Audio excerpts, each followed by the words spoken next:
and sprinkled him on the blades of the sacred grass, within brackets, the sun's rays. Thus the Devas performed the sacrifice with the Purusha. The Sadhyas, within brackets, the potential Devas, you can say, that is unmanifested, that the potential Devas and the seers also performed it. Here it is described that the fellow is spread on the sacred grass as the offering.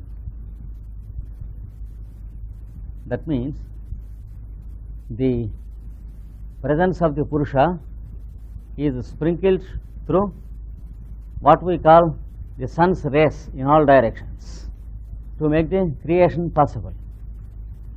That's why it is described that he is burnt or cooked and sprinkled upon the sacred grass. That is, through the rays of the sun, the Lord comes down as creation. That's what they mean. And the Devas work out the creation, therefore they have sprinkled him. And they found him always the firstborn. That means when they woke up, they found him already there every time. Whenever these Devas woke up into existence, they find him already there existing before they came out. Suppose by the time you sleep in the night, you find Rudolph still working. By the time the next morning you wake up, you find him already working. Like that, they found the Purusha already existing before they existed. Whenever they began to exist, they found him there. Therefore, they made a sacrifice out of him. Whenever they came out, they worked out the creation and they made the creation possible. They brought it out. So, he is always the firstborn. When we wake up, we find that life is always going on. The respiration is going on even while we are sleeping. Like that. They found him always the firstborn. That means before a living being is born, he should be there. Then only he is there as the life, respiration, pulsation, etc. And then we find ourselves existing. Or conversely, when we find ourselves existing, we find the respiration already existing before we find it. Like that. So always the Purusha is the background. Whenever there was a group of Devas, they found him already existing. So they had to work only with him. And they worked him as the offering or work or sacrifice. That is what they mean here. And therefore, they made the sacrifice with him, from him and out of him. If they want to bring out something, they have to bring out from him, because he is the background. Because in the next verse, he is going to describe how they brought the various items of creation from him. In the next verse, he is going to give us. That's why here, as an introduction, he says, out of him they brought everything. From him, they offered him a sacrifice and they brought everything out of him. That means they made him the base of creation. Because he was the base even to themselves, even to their existence, he was the base. So they made him as the base of this creation, and then they brought everything of this creation out of him. So there are the devas who are potential devas, devas of manifestation, and rishis. Rishis means sages. Here the various stages of devas are given. Devas exist as potential devas and manifest devas, and they exist as pure devas and seers. That is, these fellows preside over the intelligences of the creation. For example, the buddhic and the mental and the sensory and sensorial planes. The buddhic plane, the mental plane, the plane of senses, they are presided over by the devas. That group of devas called the rishis, because the mind and the senses, they see. These devas are called the seers or the sages. They are also called the sages. It is because of them we are able to question something and receive the answer. We are able to write books and read books and understand. We receive so many sciences and arts through our mind because of these fellows called rishis working in our mind. They are the instructors. They are called the instructors in the scriptures. Yes. Unless they are there, we have nothing to study or read or understand. They are the lords of intelligences. So they have worked out. The two types of devas worked out, and the third, the rishis, also worked out. Of course, there are another type also, which are not required now. They are called the pitrus, who preside over some functions of creation. For example, the devas, the rishis preside over the functions of the various portions above the neck, because the brain, cerebrospinal nervous system, the senses and the cortical tissues are presided over by the rishis, and then the respiratory and the circulatory, the vital functions are conducted by the devas, and the reproductory functions are conducted by the pitrus. This is how the division goes in the scriptures. For example, the production of the reproduction tissues and the glands and the instincts of the sex, the attraction and the age and the functions of the various ages of the beings, they are presided over by the pitrus, and they are said to travel from the sun through moon to the earth. That is how the pitrus travel. For this reason, the moon goes round the earth once in 28 days and presides over the menstrual cycles that conduct the function of reproduction. That is called the calendar of the pitrus. Now you have to read the secret doctrine, about 300 pages explanation about these fellows, because there was much misunderstanding among the Occidents about the pitrus when the Britishers made their inefficient translations of the scriptures. Especially Professor Max Muller and his followers, they have spoiled the whole thing and they have produced a mess of it. That's why Blavatsky gave a tough fight in the secret doctrine. He criticizes Max Muller and his followers many times. He says, Grimm's law is no philosophy. You can't teach philology and say that you are teaching scriptures. You shut up, she said. Because he has explained in his own way all dirty things. Here she had to fight out and bring the original things once again. Now, this is called the calendar of the Pitrus.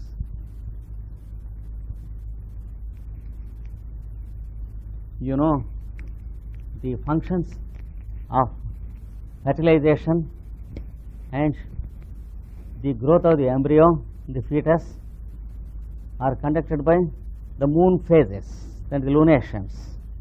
That is why it is described that the Pitrus come to earth via moon,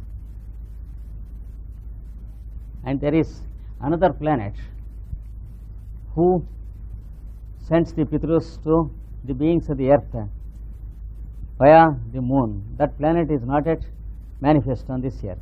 That is what the secret doctrine tells us.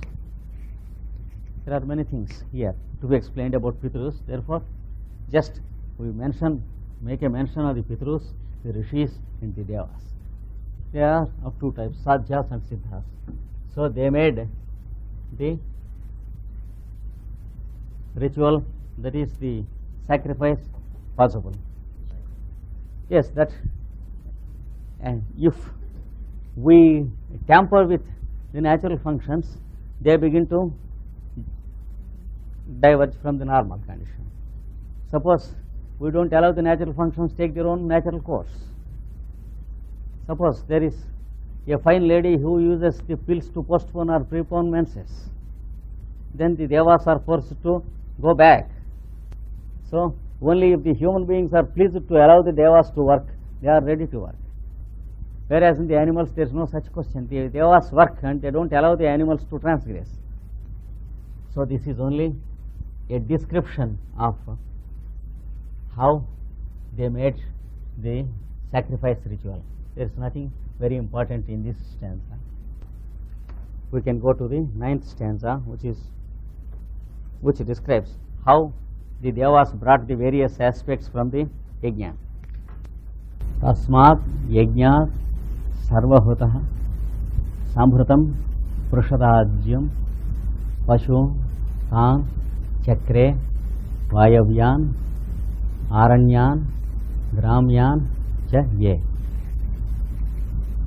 Tasmat yajnat sarvahutah sambhrutam prusharajyam pashun tan chakre vayavyan aranyan gramyan cha ye. Tasmat, from him, from that, not from him, from that, from that. Yajnat means sacrifice. Sarvahutaha, all offered. Sambhrutam, the next word. Sambhrutam means gathered, gathered, gathered. And the word prasharajyam means charand ghee. The word pashun, animals. The word tan means those. Chakre, they have done. They have done. Chakre. Vayavyan, the beings of air. Aranyan, the beings of the forest. Next, Gramyan, the beings of the inhabited villages. Cha, also. Ye, those that were. That is a relative pronoun. Pardon? Prusharajyam. Chand. Charand, this is chand. Now the translation of the verse. From that all offering sacrifice, they gathered the charand ghee again, which they sprinkled. The beasts, full stop. The beasts, the birds, and the animals in the forest and in the village were made out of it. Here you should separately add two more meanings, esoteric meanings for the word Aranya. Aranya means those that were born out of Arani. Arani means the fire churner, fire churning instrument. They have an instrument with which they take out the fire. That's called Arani. So these fellows produced the beings from that Arani also. And then Gramya also has an esoteric meaning. Gramya means group souls. Grama means a group. And afterwards it came to be called a village. The word village, the meaning village is a derivative meaning of the word group. First, Grama, the word Grama was used as a group of souls. And later it was used for the village. Because it was a group of families, a village, a commune, like that. And here, from that sacrifice, it is described here that these fellows have brought many things, the Devas. From that sacrifice, they have churned the fire and brought the fuel of fire together, and they gathered the butter and then they sprinkled it. That is how it is described here. They gathered the butter and then they sprinkled it. That means it is a simile. The butter is the essence of the body of the animal which is fit to be food. That is what they have done in this creation.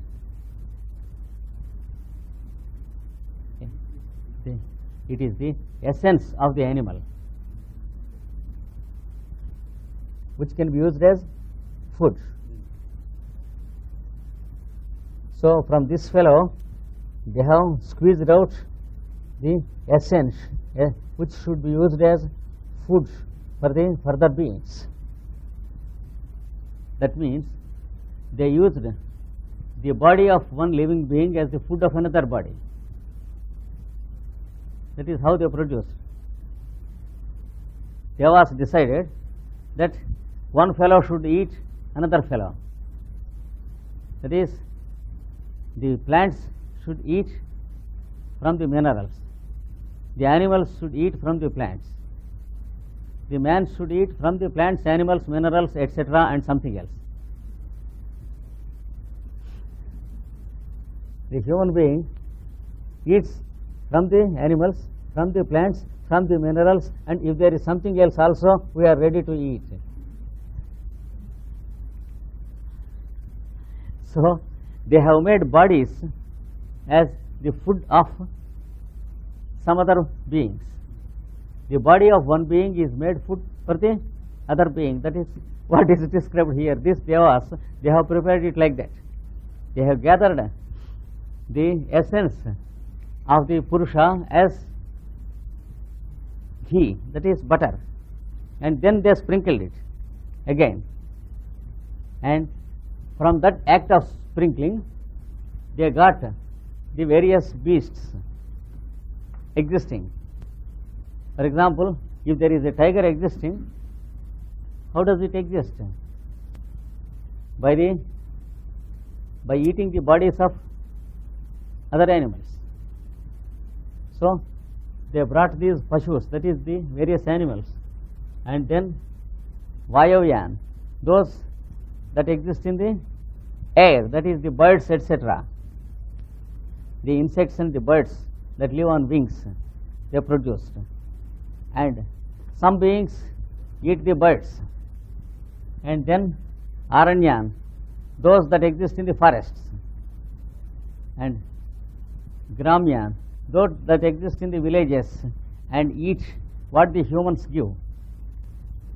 Like this, the Devas produced bodies as food for bodies. See, wonderful fellows. And here, Vayavyan means those beings that exist in air. That means the elementals of air, not only birds. Unless the elementals of air help the birds to fly, they cannot fly in air. Why can't we fly in air? Because the elementals of air do not permit us to do it. Yes, because we are more important than the birds, still we can't fly. Unless there is the aeroplane or something like that. Even then it is risky, not so natural as the birds do. And Aranyan means those that are born through fire churning. That means those that have the male and female separation and copulation and bringing forth children. That is called Aranyas. That is through the formula of the Arani, that is fire churner. That's the reason why the male and female bodies are produced, why there is the sex act and reproduction. That is what they mean by the esoteric meaning of the word Aranya. And then Gramya, group souls. That is, first the whole earth was made as one soul. And then on this earth, there were only 3 or 4 living beings, each giving birth to a separate group of living beings. The fundamental living beings, who are 3 or 4 only, they are called group souls. For example, the first human being was produced on this earth, whose dimensions were many thousands of miles, because he had no physical body. There was only the human principle. Like that, the animal principle, the plant principle, the mineral principle. And then each was subdivided into many minerals, many plants and many atoms and many human beings. Then there was these giant races of human beings. Then gradually the separation of souls multiplied, and there is the pygmy human beings by the end of the 20th century. It is dimensions came down because we are distributed into many souls. That's the reason why the number is too much multiplied. The number of human beings is too much multiplied during the 19th and 20th centuries on this earth globe. There is a big sensation how the increasing numbers exist on this earth. Like that. So, they start with group souls. That is, there was only one man. He became 2, one man and one woman. And they lived as companions. They gave birth to a few fellows. Story of Adam and Eve. And then there was the subdivisions. Then there was the necessity of the physical bodies. For some thousands of years, the human beings existed without physical bodies. Then only God gave them the coats of skin. In the Holy Bible, in the first chapter, you see that God gave him the coats of skin. That means the human fellows fell into matter and generation. Unless this meaning was there, Madam Blavatsky says, the Orthodox Christian bishop asks us to believe that the God is a celestial tailor. That's what she says. Because God could tag the skins and make robes of skin and give to human beings. That is how the Christian bishop wants us to believe. She says, he makes the celestial tailor of the first cause. That's how she describes in the Secret Doctrine.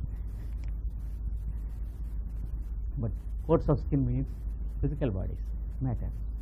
Then the group souls became individual souls, and then they became personalities, and then they became individualities. That is how the creation was made. So at first they gathered the Purusha and they made sacrifice out of him, and they produced 7 layers and 3 times 7 sticks of fuel as the units of his creation, and then they made individuals out of the cosmic principles. You saw how the 5 states of matter and the 5 potentialities and the 5 senses and the 5 gross organs were produced, how the fellow Purusha was made into individuals. It was done through air and the elements of air, elementals of air, and through copulation, the sex act, and through the division of the sexes, and the group souls became the individual souls. That is how the whole thing came to existence. In this stanza, what they have given us is, from Purusha there are Devas, Rishis and Sadhyas. They made the sacrifice with Purusha. They made 7 into 3 sticks of fuel, that is the cosmic, solar and planetary principles, and they have burnt him on the rays of sun and sprinkled through the rays of sun, and then they produced as the elementals of air, fire, water and earth, and then they produced the fire churning process on the physical plane, that is the differentiation of sex and fertilization and childbearing. Through that process, they brought the group souls into individual souls. That is how this stanza and the previous stanza describe. Yes, the word Purusha indicates churning and also sprinkling. Yes, it has 2 meanings. One beast, that means he has prepared the bodies from the bodies of the Purusha to serve as the food of the beings. There is no other go. Yes, but one thing, individual souls exist and individual mind exists only on this earth. On the other planets, they exist, but there is no individual mind. Beings exist as lights, and they have sensations and consciousnesses as lights, but no individual mind. Individual mind is possible only on this earth planet, in every solar system. Yes, in the 12 solar systems. Yes, and a group of 12 solar systems exists, and the millions and millions of solar systems exist in groups of 12, as the esoteric astrology says. And out of each group of 12, there are 7 sacred sons and 5 non-sacred sons. All those things can be supplemented here. Yes, every son has his own family, solar system, just as every fellow has his own wife and children. Here, another point also is just mentioned. The Devas made 3 into 7 sticks of the same Purusha. In some other hymns of Rigveda, there is an information which is to be supplemented. They took 3 into 7 sticks from the same Purusha, yet the Purusha stands there, and they divide it into the 7 planes. There is a number which is less than 1 and more than 0. That's the number of the Purusha. It is less than 1 and more than 0. It is said that all the numbers 1 to 9 exist in it simultaneously. It was called by the ancients the number of simultaneity, or the positive 0, about which I discussed something in my spiritual astrology on the chapter of Aquarius. we can understand that number only in the near future, when the Aquarian age really begins to dawn on the human mind. Before that, that number is not known by the mathematicians also. We know only one zero now, whereas there are two types of zeros according to the ancient mathematics. We see there is the positive zero and the negative zero also. And here he is described as the positive zero in some of the hymns of Rig Veda. And what we try to understand as pi is given in the Vedic text like this. Here